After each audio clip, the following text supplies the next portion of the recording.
오늘도 역시 다시 고린도전서 15장 1절에서부터 11절까지만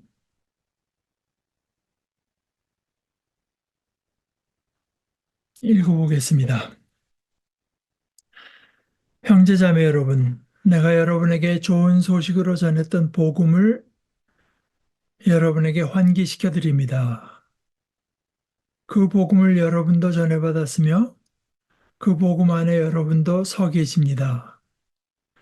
그 복음을 통해서 여러분도 구원받습니다. 내가 여러분에게 좋은 소식으로 전한 그 말씀을 굳게 잡고 있으면 말입니다. 그렇지 않으면 여러분은 헛되이 믿은 것이 되고 말 겁니다. 나도 전해받은 것을 내가 여러분에게 최우선으로 전해드렸으니까요. 그리스도님이 우리 죄를 위하여 성경대로 죽으셨다는 것과 그분이 무덤에 모셔졌다는 것과 3일째 날에 성경대로 일으킴 받아 살아나셨다는 것과 게바에게 나타나 보이셨고 다음으로는 열둘에게 나타나 보이셨다는 것을 말입니다. 그런 다음으로 그리스도님이 500명이 넘는 형제자매들에게 한꺼번에 나타나 보이셨습니다. 그들 가운데 대부분이 지금까지 살아남아 있습니다. 더러는 잠들기도 했지만요. 그런 다음으로 야고보에게 나타나 보이셨고 그 다음으로 모든 사도들에게 나타나 보이셨습니다. 그런데 맨 나중에 이른둥이나 다름없는 나에게도 나타나 보이셨습니다. 나야말로 사도들 가운데 가장 끄트머리입니다. 사도라고 불릴만 하지도 못한 사람입니다. 하나님의 교회를 박해했기 때문입니다. 하나님의 은혜로 나는 지금의 내가 되었습니다. 그리고 나에게 베푸신 하나님의 은혜가 헛되지 않았습니다. 오히려 내가 모든 사도들보다 더 많이 힘들여 일했습니다. 그러나 그렇게 한 것은 나 자신이 아니라 나와 함께 하신 하나님의 은혜입니다. 그러므로 나나 저들이나 우리는 이렇게 선포하고 있으며 여러분은 이렇게 믿었습니다. 이 좋은 소식으로 전했다는 말, 이제 동사로는 이제 한 단어라고 말씀드렸습니다. 유앙겔리조, 영어로 evangelize라고 하는 어, 번역하는 이제 그 단어입니다. 그렇게 바울 이전의 교회로부터 자기도 그대로 전달받았고 랍비들이 제자들에게 특별한 어떤 목적으로 전수하듯이 그 전통을 넘겨주듯이 넘겨받았고 나도 역시 그대로 여러분에게 넘겨드렸습니다. 하는 이제 그 말씀을 바울 사도가 여기서 했고 그 내용이 바로 이제 복음인데 그 복음 안에 여러분도 서 계십니다. 그 어, 그러니까 그 교회라고 하는 것을 거진 규정 짓는 것으로서 복음을 말을 한 거죠. 그 복음을 떠나서는 뭐 교회라고 할 수가 없겠는데 그럴수록 그런 그 복음이 뭐냐 하는 걸 우리가 분명히 알아야 되겠죠. 근데 그 복음은 뭐 누구나 다 아는 거 아니야? 그리고 우리는 조금 더 뭔가 거기서 더 나아가야 되지 않나. 아, 그 뒷말에는 뭐 시비를 걸 것이 없지만 그 앞에 어떤 그 전제, 복음은 다 아는 거 아니야? 그건 절대로 아닌 것 같습니다. 그건 절대로 아닌 것 같고, 제가 내일 모레 데살로니가서의 말씀을 갖고 우리가 나눌 생각이라 이 김세윤 박사가 데살로니가 전서에 대해서 최근에 아주 전문적이고 학문적인 워드 비블리컬 커멘터리라고 해서 그 자기 스승이던 그 FF 브루스라고 한 사람이 아주 유명한 주석책이 있었는데 이제 그게 오래됐으니까 개정판을 내는데 그걸 김세윤 교수로 쓰라고 해갖고 김세윤 교수가 쓴 책이 이제 재작년인가 작년인가 나왔습니다. 근데 그거를 아마 이거 제작했죠. 그분이 한국말로 번역한 이제 데살로니가 전서인지 둘 다 전후선지인지 그 주석 그건 뭐 두꺼운가 봐요. 제가 뭐 영어로는 제가 샀는데 지난번에 UAE대로 이태리로 갖고 오라 그러는 걸 제가 깜빡 잊어먹었고 아직 그게 걔네 집에 있고 우리말 번역은 보니까 뭐 제가 페이스는 안 봤는데 값이 5만 몇천 원 하는 거 보니까 굉장히 두꺼운 책인 것 같아요. 그런데 그 전에 이제 그 강연식으로 한 것이 있어 보니까 거기도 그런 말이 있대요. 중간에 복음이란 무엇이냐.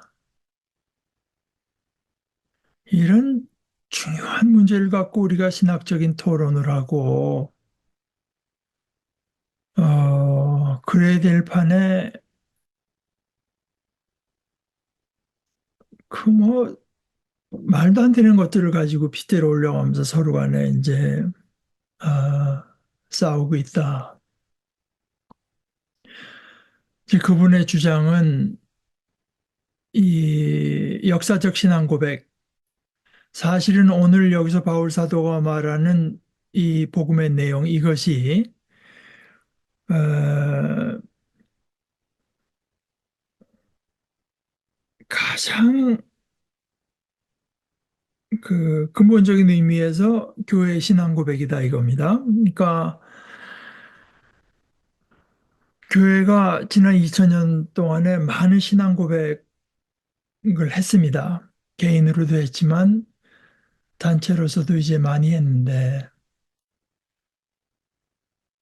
교회를 크게 봐서 동방교회, 서방교회 그게 1045년이니까 그 천년고 근처에 크게 이제 나눠졌고 그다음에 종교개혁을 기점으로 해서 또 서방교회 안에서 로만 카톨릭하고 이제 개신교파가 나눠지 한 세 군데 뭐 다른 것들도 있지만 그냥 크게 봐서는 셋을 합쳐서 전 세계의 그 교회가 공통적으로 고백하는 신앙 고백은 정확히 말해서 하나. 근데 크게 말하면은 이제 더 좀 너그럽게 보면은 니케아 그 신조도 들어가지만 그렇게 둘이라고 할 수 있지만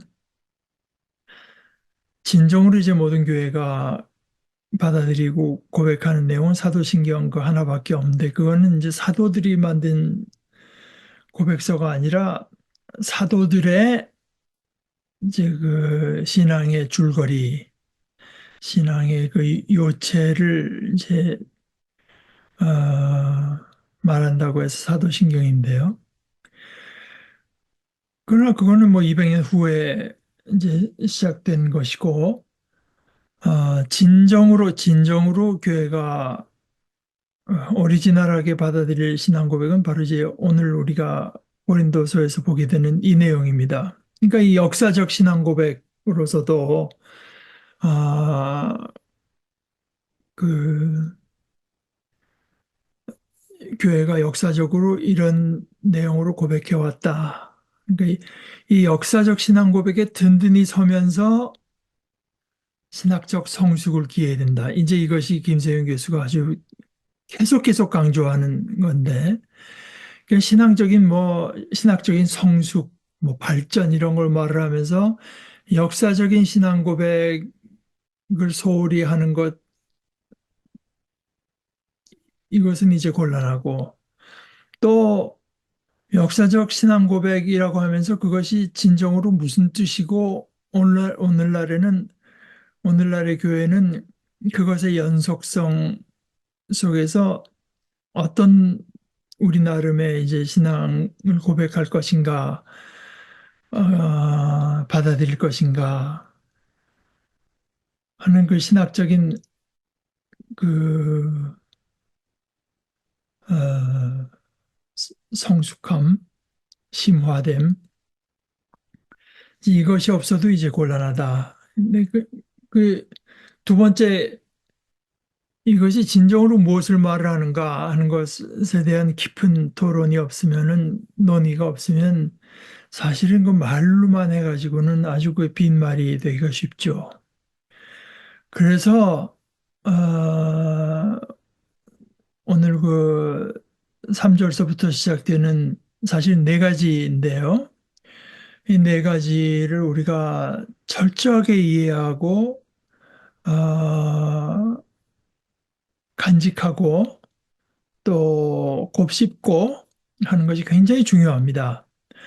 어, 앞에도 말했듯이 이 복음 안에 우리가 서 있는 것이고, 이 복음을 통해서 우리가 구원받는 것이고, 이것을 굳게 잡고 있으면 구원받는 것이고, 이걸 잘못해서 이게 헛되이 믿게 되면은 이제 구원에 이를 수 없다. 이런 내용이니까요. 그러면 바울도 전해받았고 그 고린도 교인들에게 다른 무엇보다도 가장 최우선으로 전해준 내용이 뭐냐? 그런데 역시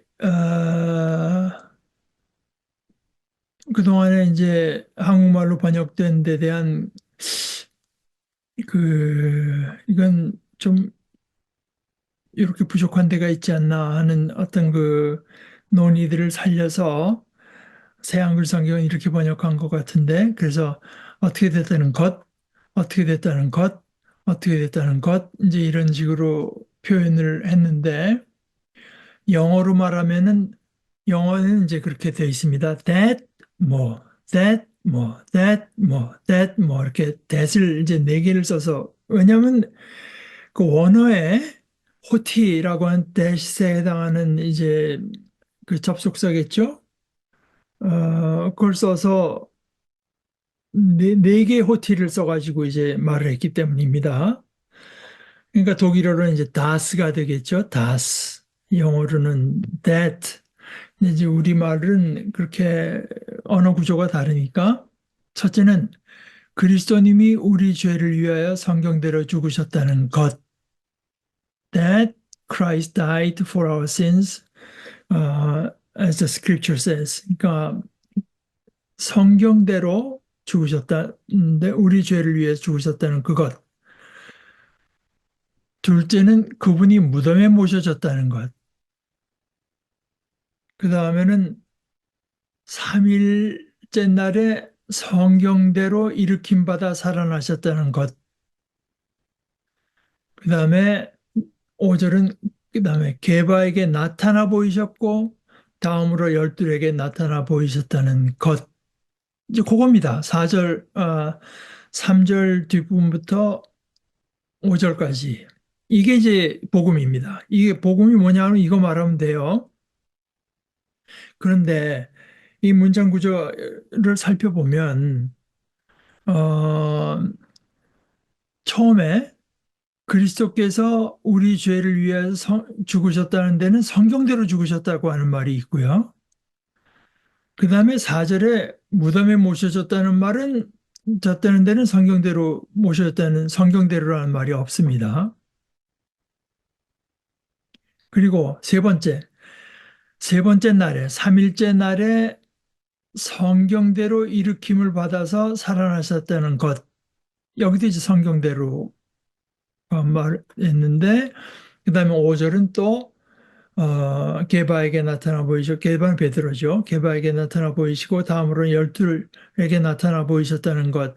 여기도 또 성경대로 됐다는 것이 없습니다. 그러니까, 그래서 포인트는 두 개입니다. 그리스도께서 죽으셨다는 것과 다시 살아나셨다고 하는 것인데, 그것이 그리스도께서 죽으셨다고 하는 거는 아마 인류 중에 한 사람도 부정한 사람이 없겠죠.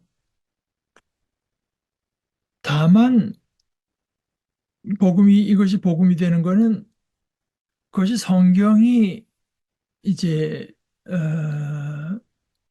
기록된 대로 성경이 기록된 대로라고 하는 것과 그것이 우리 죄를 위한 죽음이라고 하는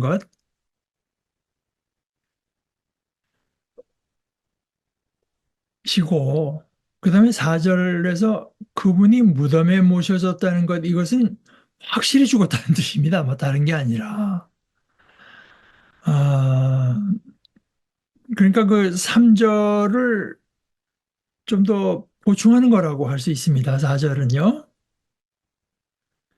그 다음에 세 번째 항, 3일째 날에 성경대로 일으킴 받아 살아나셨다는 것. 이 부활은 역시, 그러니까 앞에 죽고 확실하게 돌아가셨으니 어떻게 살아납니까? 죽었으니. 그냥 수동적으로 일으킴 받는 수밖에 없어요. 살아계신 분이 일으키는 수밖에 없는데, 그러니까 이제 예수께서 부활하셨다, 뭐 이렇게 능동태로 말을 할 수도 있겠지만 사실은 이제 중요한 더 훨씬 많이 등장하는 것은 하나님께서 그를 죽은 자들 가운데서 일으키셨다, 부활시키셨다. 그것이 그리스도 사건이라기보다는 하나님의 사건으로 이해하는 것이 이제 주가 되죠. 하나님께서 일으키신 사건. 아, 3일째 날. 그러니까 이것도 이제 역사적으로 어느 날에 특정해서 어느 날에 아, 그러나 어쩌다 일어나는 것이 아니라 하나님의 긴 어떤 구원의 경륜 속에서 성경대로 일으킴 받아 살아나셨다고 하는 것. 이거는 뭐 믿는 사람도 있고 믿지 않는 사람도 있죠. 다시 살아났다는 것도 그렇거니와 거기에 너무 이제 그 믿기가 힘드니까 그 다른 그래서 일어나신 건 내가 믿는데 그게 성경대로 된 거야 하고 시비 거는 사람은 없는 것 같아요. 사실은 이제, 일으킴 받아서 살아나셨다고 하는 그 자체가, 아, 하나님의 사건이 아니면 일어날 수가 없는 일이니까 이거는 뭐 늘 교회에서 말하는 거지만 어쩌다 뭐 임사체험 죽었던 사람 뭐 시- 병원에서 다 죽었다고 판정했는데 되살아나 이런 소생일 말하는 게 아닙니다. 그리스도의 살아나신 거는 결국은 다시 죽는 어떤 그 육체적인 생명을 되찾았다는 그런 의미가 아니라 죽음을 극복한 생명이죠. 어찌됐건 3일째 날에 성경대로 일으킴 받아 살아나셨다는 것과 그다음에 5절도 성경대로라는 게 없죠. 나타나 보이셨다고 하는 말은 확실히 살아나셨다고 하는 것을 이제 말을 하는 것이니까 역시 게바에게 어쩌다 한 사람에게 그냥 이 사람이 좀 너무 감정적으로 격해서 뭐 본 것이 아니라 아, 그 다음에는 열둘. 근데 이제 유다가 죽어서 열하나가 아니냐 할지 모르지만 여기서 열둘은 그리스도께서 부르신 그 제자군, 특별히 열두 지파를 상징해서 부르는 그 열두 제자군을 부르는 하나의 그 전문 용어입니다. 숫자가 열하나, 열둘이냐, 열세냐 이게 문제가 되는 게 아니라 이제 열둘도 일종의 전문 용어예요. 그러니까 앞에 내가 전해받은 것, 전해준 것, 사실은 여기서 나타나 보이셨다고 하는 것, 이게 다 전문 용어들입니다. 그러니까 열둘, 이게 다 전문 용어들이에요. 그러니까 그 문자 그대로 이제 의 뜻보다 어떤 특정한 사건, 특정한 내용을 전달하기 위한 특수한 표현들입니다. 아,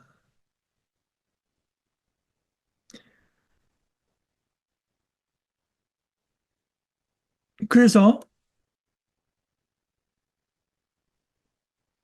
그리스도께서 우리 죄를 위해서 성경대로 죽으셨다는 것과 죽은 지 사흘 만, 그러니까 안식일이 시작되기 전에, 바로 전에 돌아가시고 안식일 지난 뒤에 새벽에 부활하셨으니까 뭐 길이로 말하자면 이틀이 채 안 되겠죠. 그 안식일 되기 전뭐 새벽이 아니니까. 그다음에 부활하신 거는 컴컴 여명이 들 때쯤 아마 여자들이 처음 발견했으니, 그러니까 그뭐 하루 반 정도 되려나요? 이제 길이는 그렇지만, 그러니까 사흘째죠. 사흘째. 사흘째 날에 성경대로 일으킴 받아 살아나셨다고 하는 것. 이제 이것이 복음입니다. 이것이 복음. 그런데 어, 어,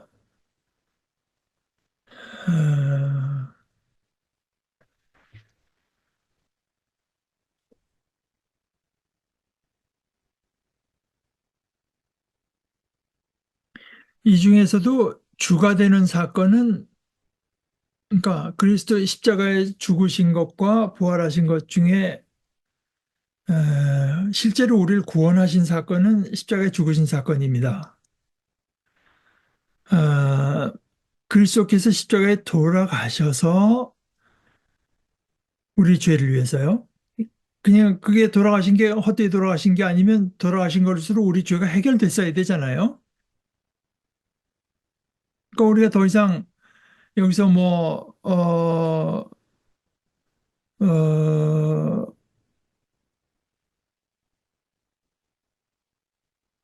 다른 여지가 없죠.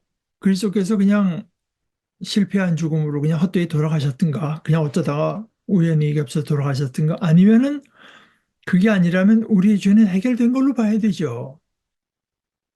우리가 그리스도를 믿으면. 왜냐하면 그리스도께서 우리 죄를 해결하기 위해서 돌아가셨으니까. 그러니까 그리스도의 죽음이 우리의 죄의 문제를 해결한 사건이기 때문에 이 그리스도의 죽음이 죽음과 부활한다, 부활이라고 해도 또 핵심은 그리스도의 죽음입니다. 그리스도의 죽음이 부활의 핵심이고, 그것이 실제로 우리의 죄를 해결하기 위한 죽음이었다고 하는 것을 어떻게 알 수 있습니까? 하나님께서 알려주셔서 아는 수밖에 없는데, 하나님께서 그것을 우리들에게 선포한 사건이 부활 사건이다. 그러니까 그리스도의 죽음이 우리를 위한, 우리의 죄를 사하기 위한 죽음이라고 하는 것을 확인해 주는 하나님의 사건입니다.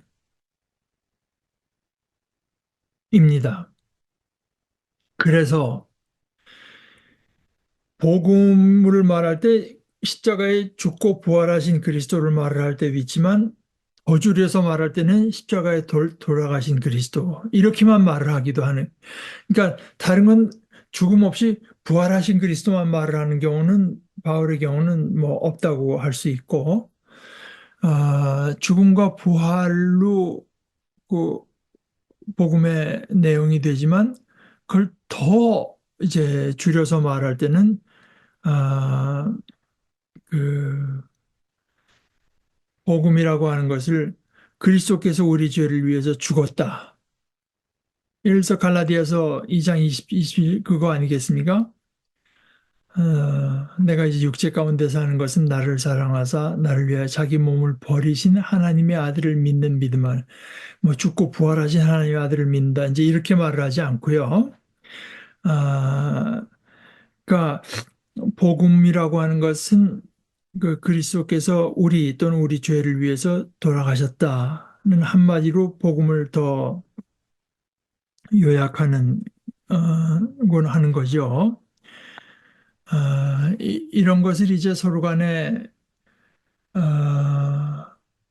이것을 분명히 하고 또 거기서 더 대화를 나누는데 이제 그 어떤 포인트를 잡기 위해서 이거를 학자들끼리는 이제 죽음의 형식이라고 한다고 해요. 그리스도께서 우리 죄를 위해서 죽었다고 할 때. 그런데 여기서 이제 어,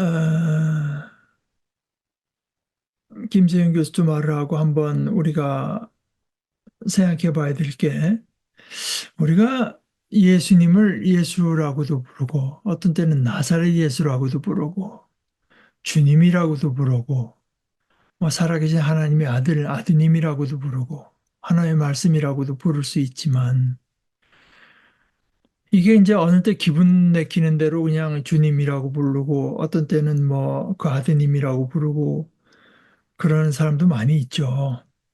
뭐 대부분이 그런지 모르겠어요. 그러나 최소한 성경에 의해서 볼 때 바울 사도는 해필이면 그 칭호로 부르는 이유가 되게 있습니다. 그러니까 예수라고 할 때는 어떤 역사성, 그때 그 특히 나사렛 예수 뭐 이렇게 되면은 나사렛에서 이제 나신 그 나사렛에서 자라나신 예수님 그 어떤 그 역사성을 강조하기 위한 거겠죠. 주님이라고 할 때는 뭐 어떤 그 주권, 우리를 향하신 주권, 그, 어,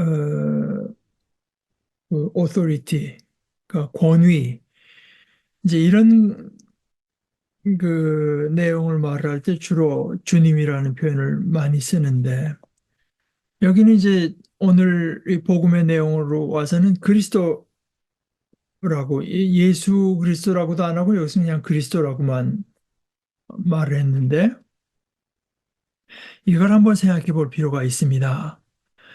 이 그리스도라고 하는 말은 이제 헬라어입니다. 그리스도. 그러니까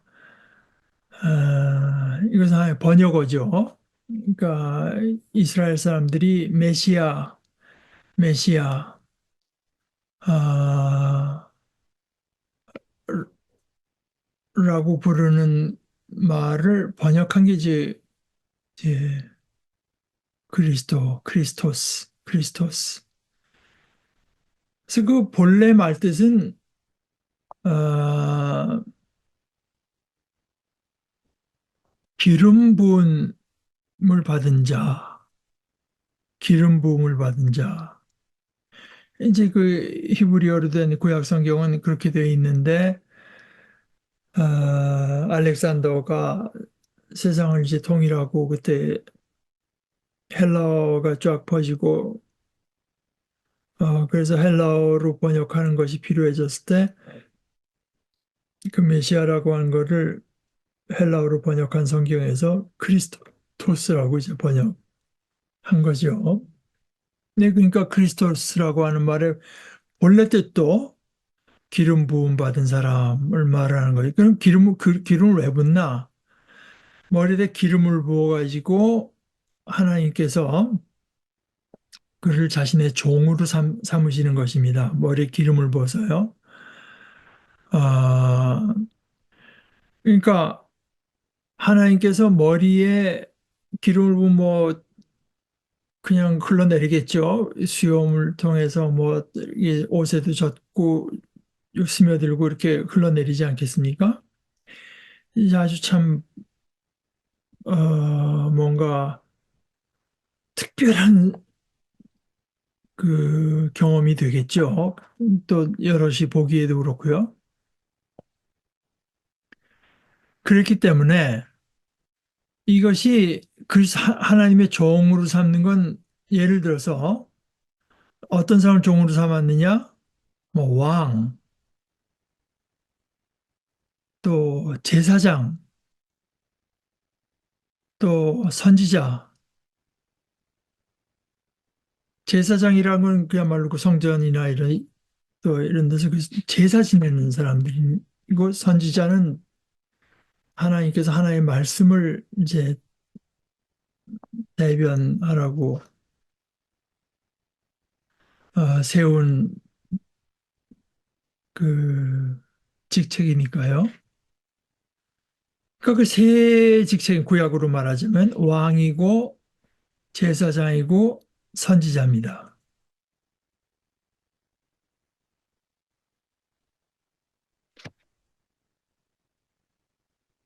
그래서 그 사람들이 이제 말하자면은 메시아인 셈인데, 그러니까 그 당시로서는 이게 보통 명사였어요. 컴퓨터, 뭐 책, 뭐 개, 이런 식으로 보통 명사였습니다.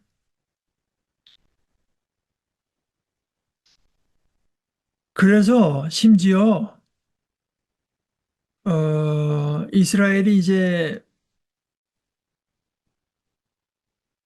그 587년에 둘로 갈라졌던 이스라엘 중에서 722년에 북왕국 이스라엘은 먼저 아시리아에게 망하고 587년, 586년에 이 바빌론한테 이제 망한 남유다 사람들이 이제 바빌론으로 끌려가 그 중에서 유력한 사람들이 끌려갔는데 나중에 바빌론을 넘어뜨린 이제 그 바빌론 페르시아한테 결국은 그러니까 페르시아 전에 그냥 메데나 페르시아나 뭐 하여간 그렇고요.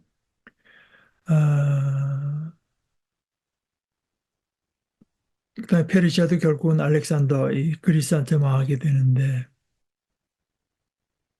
그때 그거 전에 알렉산더 전에 페르시아 그 메데 그때 이제 이쪽 왕이던 고레스가 사이러스라고 하는 그 임금이 너희들 다 원하는 사람들은 너희 고향으로 돌아가라. 고레스 칙령을 내립니다. 그래서 그때 이제 예루살렘 뭐 이스라엘로 사람들이 많이 대거 이제 돌아올 때 바로 그 고레스가 자기는 어떤 정치적인 목적과 뜻이 있어서 했겠지만 결국은 그것이 하나님이 시킨 일, 그 사람이 의식으로 하나님을 의식하고 한 건 아니겠지만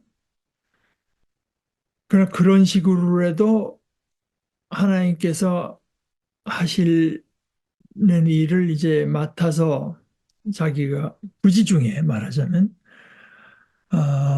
라도 하나님의 그 맡기신 일을 했다고 해서 고레스도 크리스토스라고 불러요. 성경엔 그렇게 돼 있습니다. 그리스도라고.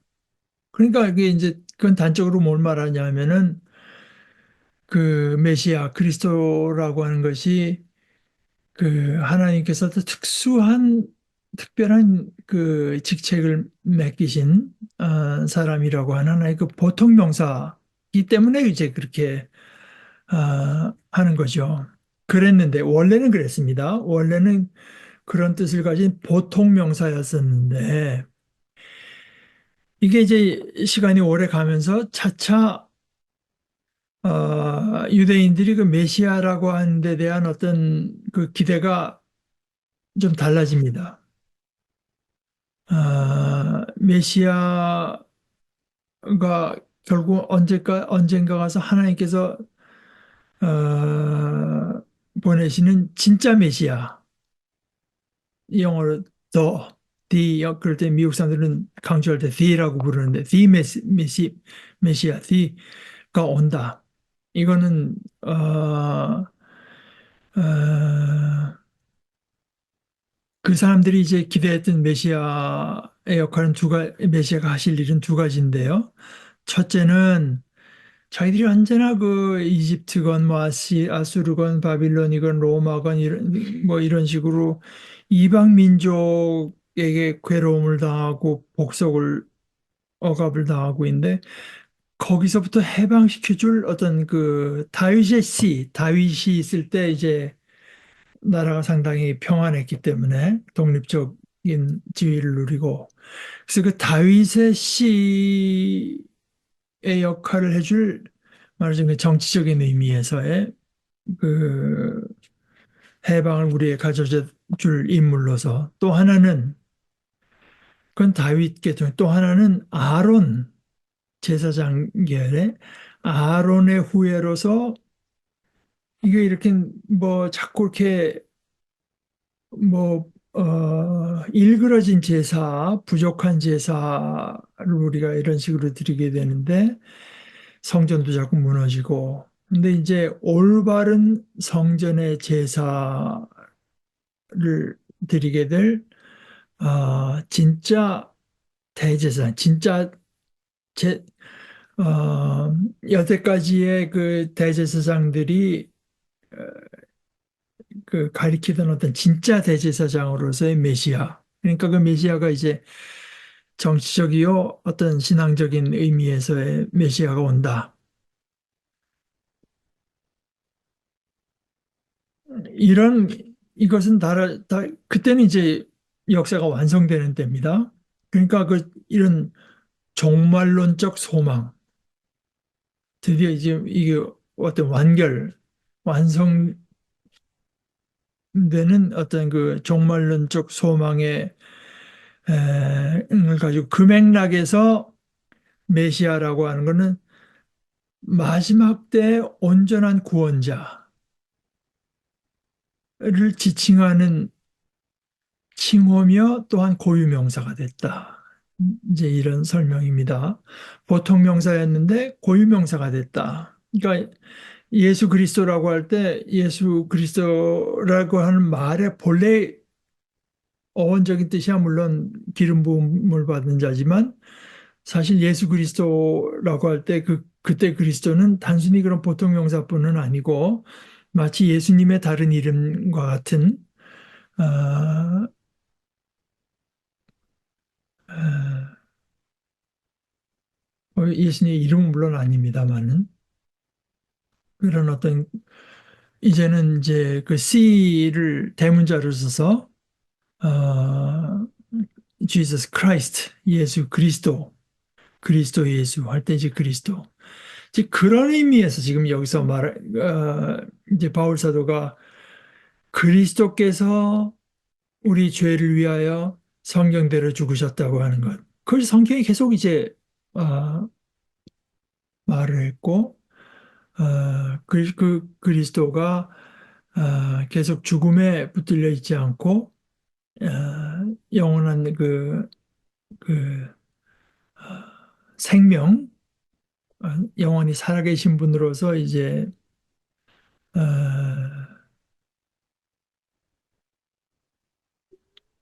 그 직무를 계속 하실 거니까 뭐 당연히 거기에는 그 부활이 거기에 이제 말해져 있다. 이제 이렇게 해석하는 거죠. 그래서 그리스도께서 우리 죄를 위해 성령대로 죽으셨다는 것, 그리고서 확실히 돌아가셨다고 하는 것, 그분이 무덤에 모셔졌다고 하는 것, 그 두 번째 사항이고, 세 번째, 삼일째 날에 성경대로 일으킴 받아서 살아나셨다는 것, 근데 그것이 뭐 어디서 지어낸 말이나 이런 것이 아니라 증인이 있다.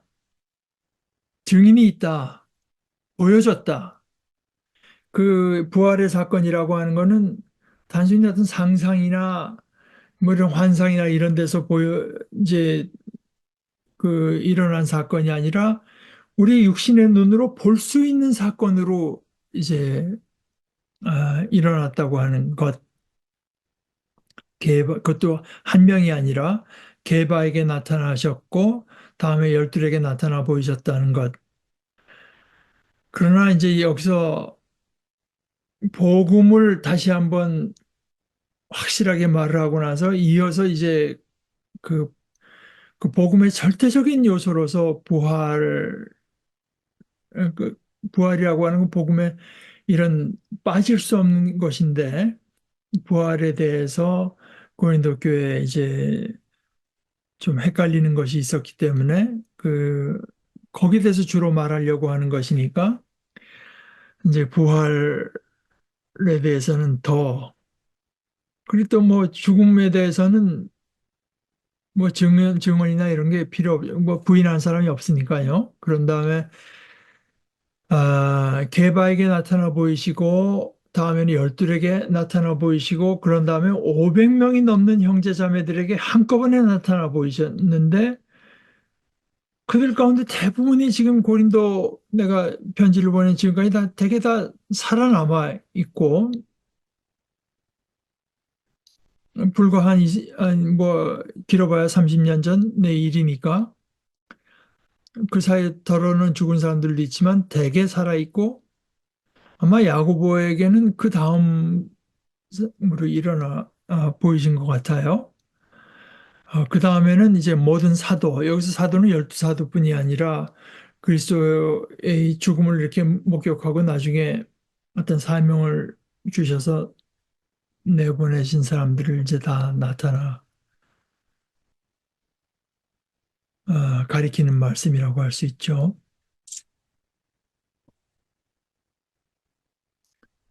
그러니까 우리가 다 부활을 목격한 사람들이다.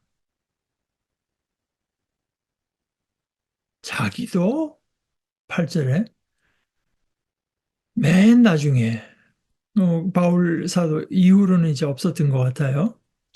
맨 나중에 사도들 중에서는 이룬둥이나 다른 이룬둥이라고 하는 건 이제 달을 채워나지 못해서 유산돼서 태어난 것과 다름없는 나이, 뭐 부족하기 짝이 없는 나에게도 나타나 보이셨습니다. 나야말로 사도들 가운데 가장 끄트머리입니다. 사도라고 불릴 만하지도 못한 사람입니다. 뭐 하여간 이것이 이제 그 3절 뒷부분에서부터 5절까지 그게 복음입니다.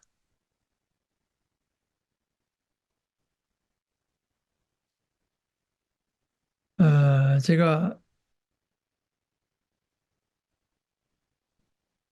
지금도 이제 거진 빼놓지 않고 보려고 하는 것이 유튜브에서 그 백낙정 TV 이분이 일주일에 한 두 개 정도씩 계속 지금 뭐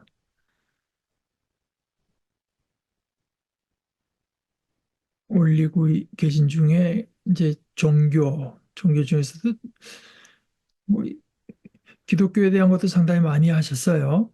근데 대부분은 제가 별로 공감이 안 가는 것들이지만, 아, 특별히 그 중에서 이제,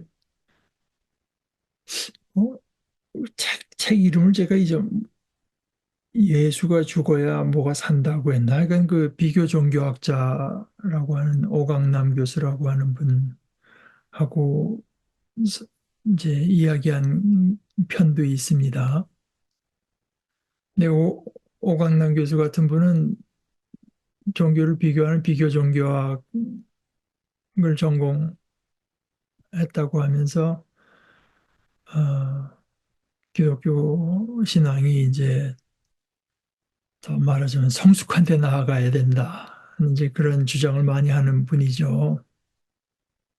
이게 바로 이제 아까 김세윤 교수가 말한 역사적 신앙 고백에 든든히 서서 신학적 성숙을 꾀해야 되는데 이쪽을 거진 놔버린 경우에 암만 봐도 속하는 것 같아요. 오히려 어, 이제 기독교 교회 밖에 서 있다고 자처하는 백낙정 선생은 이 고린도전서 15장 얘기를 하면서 이 지금 바울 사도는 뭔가 봤다는 거 아니냐. 부활하신 예수를 봤다는 거냐. 그랬더니 이 스스로 이제 기독교 에서 세련된 신앙을 강조하는 이 오 교수라는 분은 그거는 다 우리의 어떤 생각과 이 속에서 이제 살아났다고 하는 그걸 말을 하는 것이지. 뭐 그런 얘기를 계속해요. 그랬더니 이제 백낙정 씨는 평생을 그 글을 갖고 다루고 이제 그런 분이라. 아니, 그거는 그 글을 읽는 사람이 그렇게 받아들일 수는 있겠으나 이 본문의 뜻은 그게 아니지 않냐. 본문의 뜻은 봤다고 하는 것이고 그게 중요하다고 하는 거 아니냐. 근데 뭐 끝까지 그건 뭐 누가 보기에도 중고등학교 때 문단 나누기 이런 걸 다 했으면은 거기 동의하지 않을 수 없는 내용인데 그 오 교수라는 분은 전혀 그 헛바퀴가 돌대요 보니까 아, 그뿐만 아니라 제가 언제 부활주 때 한번 소개한 적이 있는데 그 오스트리아 사람 중에 철학자 중에 굉장히 유명한 그 비트겐슈타인이라고 하는 사람이 있죠. 아, 그 나중에 뭐 언어 철학 이제 이런 거 하고 영국에서 러셀이랑 뭐 러셀 제자로 들어왔는데 제가 그 읽은 지 꽤 돼서 가물가물한데 러셀하고 자기 지도 교수 또 하나가 뭐 하면서 이제 이 위트겐슈타인이 아주 젊은 나이입니다. 그때 아마 20대, 30대, 20대였을지 몰라요. 위트겐슈타인이 쓴 글을 가지고 이게 좀 뭐 말을 하는데 자꾸 헛바퀴가 도는 것 같으니까 위트겐슈타인이 아, 내가 쓴 거 당신들이 좀 당신들의 능력으로 좀 이해가 어려울 거다 하면서 이해한다고 툭툭 쳤대는 그러니까 굉장히 이제 아마 천재성이 있고 그 말에 대해서도 이제 분석 분석 철학 같은 거 하면 그분이 언제 어디다 쓴 거 보니까 나 같은 놈도 말하자면 그런 걸 쓴 게 있어요. 나 같은 놈도 그러니까 자기처럼 이제 분석적이고 뭐 이제 좀 삐딱한 인간도 그런 뜻이겠죠. 이 부활이라고 하는 것이 예수가 그야말로 죽음 가운데서 전혀 다른 차원의 생명으로 살아났다고 하는 것이 어떤 그 의미에 앞서서 그 팩트가 우선 중요하다고 하는 것에는 도무지 뭐 의심의 여지가 없어 보이는데 그것이 그걸 받아들이고 안 받아들이고는 두 번째 차이지만 결국 부활이 이러한 사건이 일어났다 안 일어났다. 그리 일어났다면 이것이 뭐 이루 말을 할 수 없이 중요한 사건이라고 하는 것은 이제 분명하다. 그런 얘기를 했던 것으로 기억하는데 그러니까 그럴수록 아까 말한 이제 제가 인용했던 김세영 교수의 말씀대로 복음이라고 하는 게 뭐냐? 이게 이렇게 간단한 얘기가 아닙니다. 복음이라고 하는 게 뭐냐에 대해서 뭐 말할 필요 없다고 하는 사람들은 단적으로 말해서 어, 복음의 중요성을 복음을 모르는 사람이라고 말할 수도 있어요. 단적으로 말해서. 그러니까 교회가 복음이 무엇이며 복음이 말하고 있는 것이 진정 무엇인가 하는 것을 더 예리하고 더 깊고 더 풍성하고 더 든든하게 이제 가는 것 거기에 이제 교회가 넘어지고 쓰고 하는 거죠. 어, 루터의 종교개혁이 그렇게 큰 어떤 반향을 불러일으킨 것도 그것도 결국 복음을 새롭게 이제 이해했기 때문 아니겠습니까? 근데 마치 그거는 뭐 예수 이렇게 믿었으면 다 아는 거고, 우리는 뭔가 좀, 다른 얘기를 해야 된다고 하는 것은, 그것은 그야말로 복음에 대한 몰이해 외에 다른 아무것도 아닙니다. 아, 그 9절에서 11절은 다음 주에 우리가 이제 나누도록 하시죠. 사실은 이 복음을 붙들고 성경의 앞뒤를 살펴가면서 복음을 더 분명히 이해하고 어,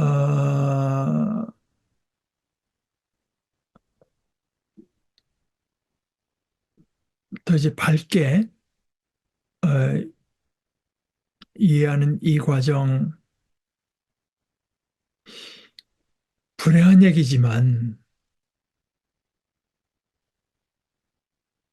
제가 어려서부터 교회를 다녔지만 그런 어떤 복음에 대해서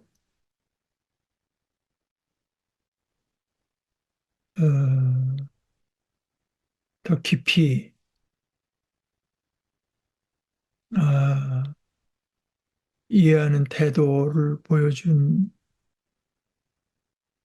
분은 제 기억으로는 한 5명도 안 되는 것 같아요. 한국 교회에서. 다 그거는 이제 다 아는 걸로 넘어가고. 그래서 되게 넘어간 사람들이 어디로 가냐 하면은 교회 봉사 잘하고, 뭐, 교회 뭐, 목사 잘 섬기고, 아, 복음에 대해서 교회가 더 심화된 이론이 심화된 이해에 도달하려고 하는 참 절실한 어떤 노력이 없는 것이 바로 다음 주에 종교개혁주의라고 하면서 사람들에 대한 혐오를 조장하는 대규모 집회를 광화문에서 열겠다고 하는 태도와 직결되어 있다고 저는 생각합니다. 복음에 대해서 이런 갈급함이 있으면 결코 그런 모습은 보일 수 없습니다. 참 괴롭기 짝이 없습니다. 뭐 그렇다고 우리가 뭐 그걸 뭐 어떻게 할 수 있는 거 아니고 소극적으로 우선 피하기라도 해야 되겠다 하는 것이 네, 제가 뭐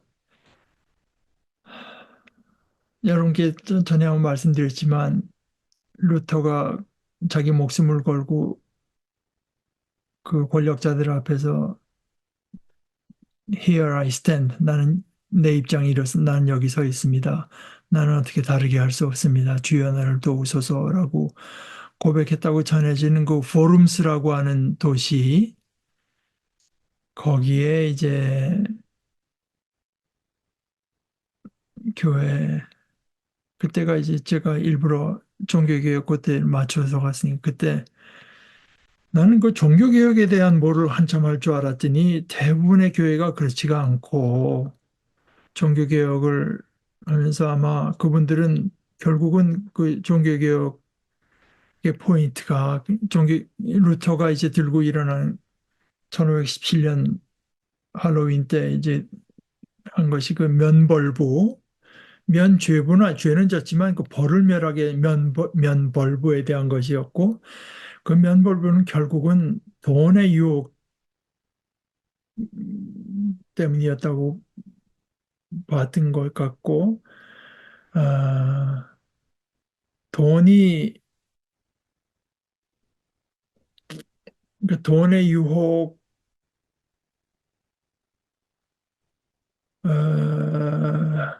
이 결국은 이제 성경이 말하는 것과 정반대의 길을 간 것이 저는 그 포인트가 맞다고 나중에 이제 깨달은 거예요.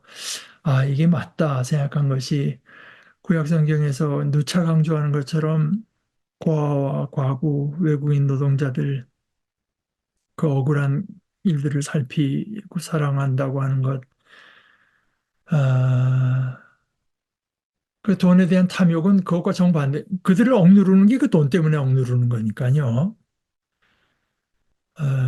그래서 어느 한 교회 그날을 아마 종교개혁주일이었던 것 같은데 뭐 몽골리안이라고 다운 신드롬 있는 사람들 모이고 온갖 장애자들이 그 교회 뜰 안에 모여서 그들을 위한 프로그램을 하는 거 보고 그때는 야 이게 종교개혁하고 장애자하고 이게 무슨 연결이 되나 하는데 생각하면 할수록 그것이 포인트를 이제 잡은 일이었다고 생각됩니다. 맨날 뭐 오직 성경만, 오직 은혜만, 오직 믿음만 이걸 그것이 말씀 교리의 문제인 것처럼 이제 강조하는 것으로 종교개혁주의를 지내던 제 입장에서는 독일 교회가 종교개혁이 일어날 수밖에 없었던 그 어떤 유혹적인 것은 오늘날에도 있고 오늘날에 이제 교회가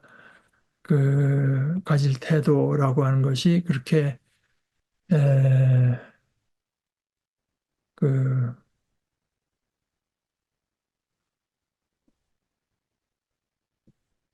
가난하고 존재감이 없고 어, 자기들의 억울함을 어디 가서 이제 해결하거나 뭐 할 길이 없는 사람들의 편에 어, 서주는 것이라고 하는 것을 이제 어, 그렇게 포인트를 잡았다고 하는 것은 참 정확한 판단이다. 이제 이렇게 생각합니다. 이제 그날 그 교회들의 온갖 장애자들이 모여있던 광경과 종교개혁주의를 운운하면서 광화문 광장에다가 많은 사람들을 모아놓고 어떤 혐오를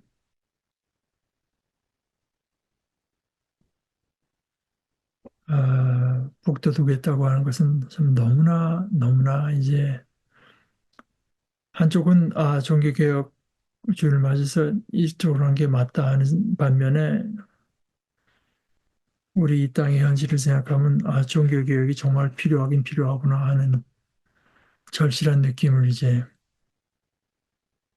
언제나 우리에게 필요하구나 하는 그 절실함을 심어준다는 의미는 있는 것 같습니다.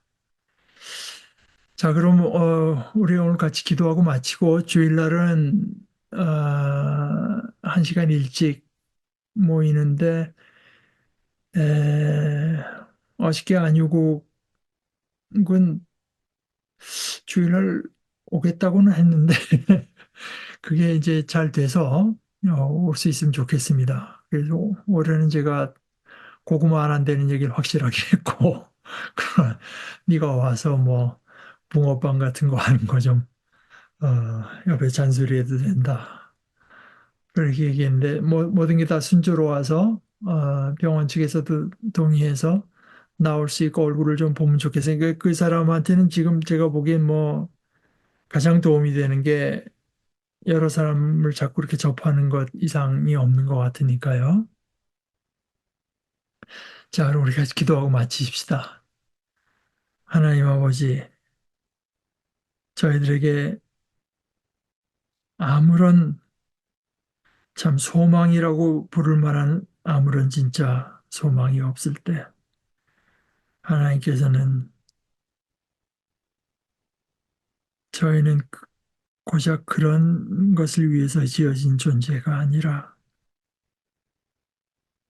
저희를 억누르고 붙드는 온갖 죄에서 저희가 해방돼서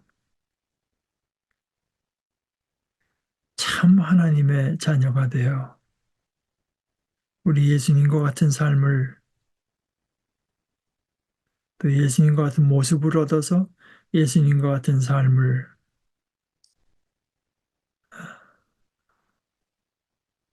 살도록 그 영광스러운 참 삶을 저희를 위해서 마련하신 것을 저희들에게 알려주셔서 또한 보여주셔서 저희들이 소망을 가질 수 있게 하신 것을 감사합니다. 이 내용을 저희들이 더 깊이 알고 더 분명히 알고 그 안에 서고 그 말씀 위에 서고 그 말씀 안에서 자라나기를 원합니다. 저희들에게 그 큰 은혜를 더하여 주시옵소서. 예수님의 이름으로 기도합니다. 아멘.